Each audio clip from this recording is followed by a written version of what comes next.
Hello everybody, welcome back to another episode of Bowlcut1g, my DXP-Locked account. I wanted to clear up a couple of things that I didn't specify very well in the first episode regarding really how I can play this account. In creating this account, the goal was originally to see how fast I can max an account, and doing everything as efficiently as possible without spending any real-life money on treasure hunter keys.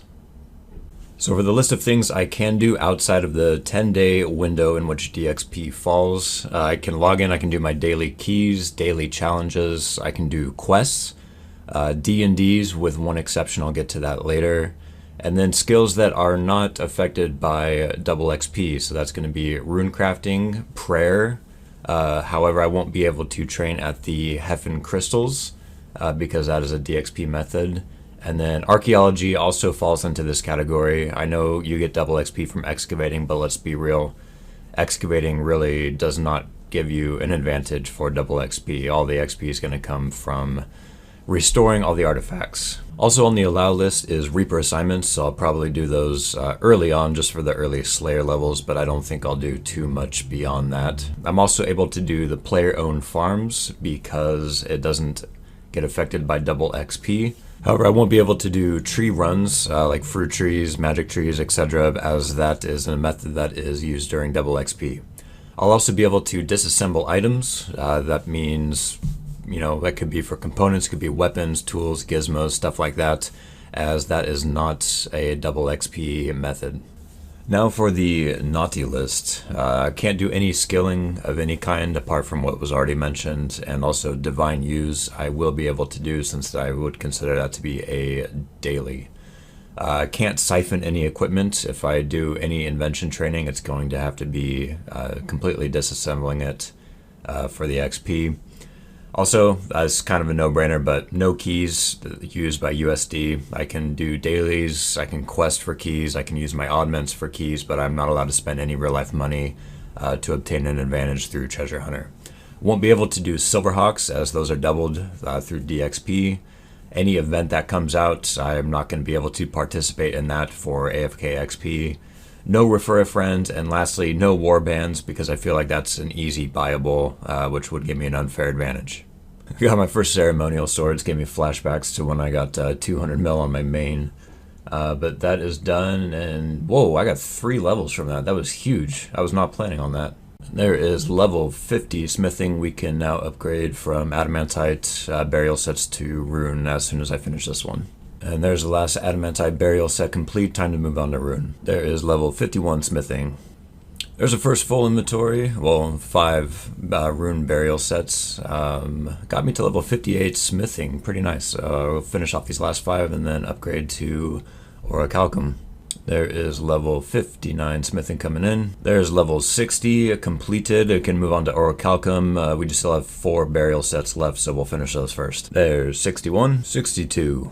There's the last of our rune burial. Time to upgrade to Har-Arken. There is level 65, 66. There's 30 agility. Worked real hard for that one. It's the end of our first inventory of Har-Arken burial sets. Got us to level 67 smithing. There is 68 smithing coming in strong. Everybody's favorite level 69 smithing. And that is level 70 smithing. I can move on now to a necronium armor as soon as I finish this last burial set. I lied. I had 5 more burial sets for Har-Arken, but now it is time to move on to necronium. I was unable to buy necronium gauntlets on the GE, but we're just burying the plate legs, and that is level 73 smithing. There's level 74. That's the end of our first inventory of necronium plate legs. On to plate bodies now.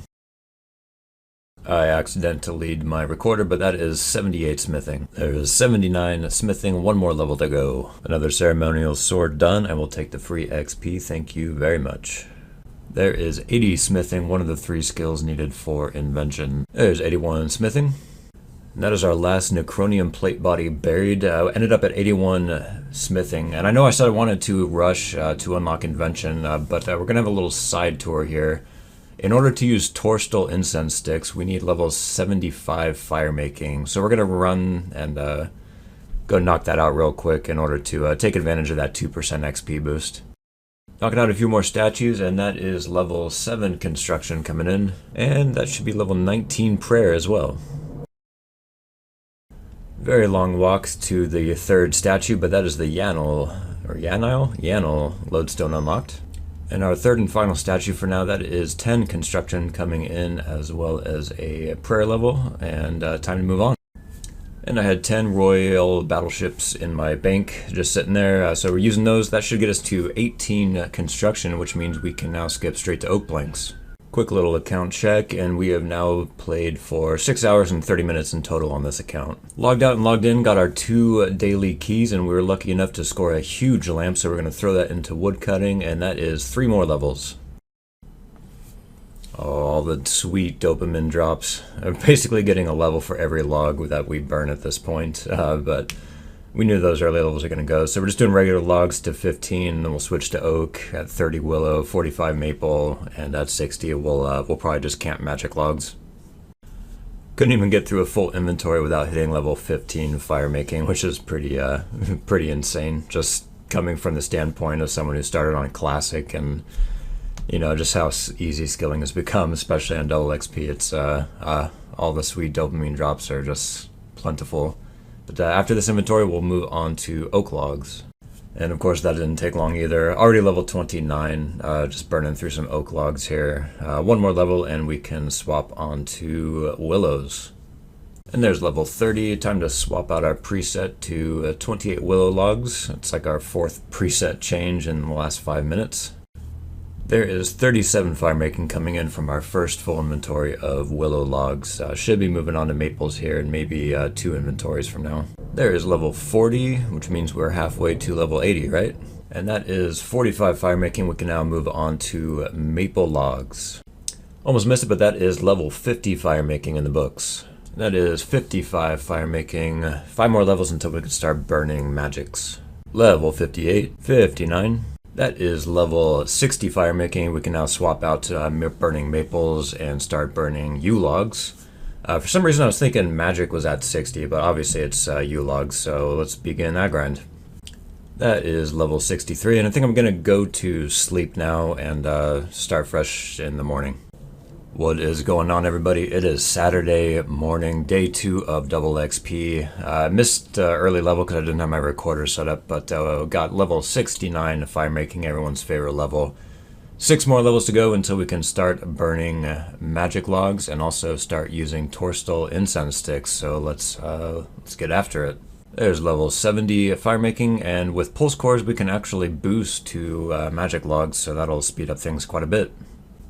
And there we are, level 75 firemaking. We can now use our Torstal incense sticks, which is huge. That is a 2% flat XP boost to all base XP. So we're going to do that, and I think we're going to just continue to 80 firemaking.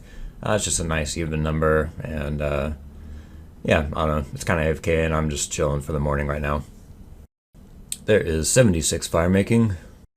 We had to close our citadel for efficiency experts because trolls kept placing portables over the banker, so we'll reset that in about an hour. In the meantime, this is the definition of literally unplayable. I have a fire spirit that I cannot collect the rewards from. It's just not anywhere. Oh man, rip all the charms that I was going to get from that. That's unfortunate. There is 79 firemaking coming in. 1 more level and I think we're going to go on to divination. This is actually busted. There's another fire spirit there in the middle and I cannot claim it. I feel like this fire spirit should be at the top of the list when you right click it, but oh man, it's just right there. Gosh, alright, well, it's another one gone into the abyss forever. And this will be the last firemaking level I get for a while. I feel like level 80 is a good stopping point, and I really want to get back to unlocking invention. Which means I gotta get level 80 divination and then level 80 crafting to start that. So yeah, I think this will be a good ending point for episode number 2. Hope you guys are enjoying this series. I'm having an absolute blast being able to skill. I haven't really skilled efficiently in quite a number of years, so I hope you're enjoying it.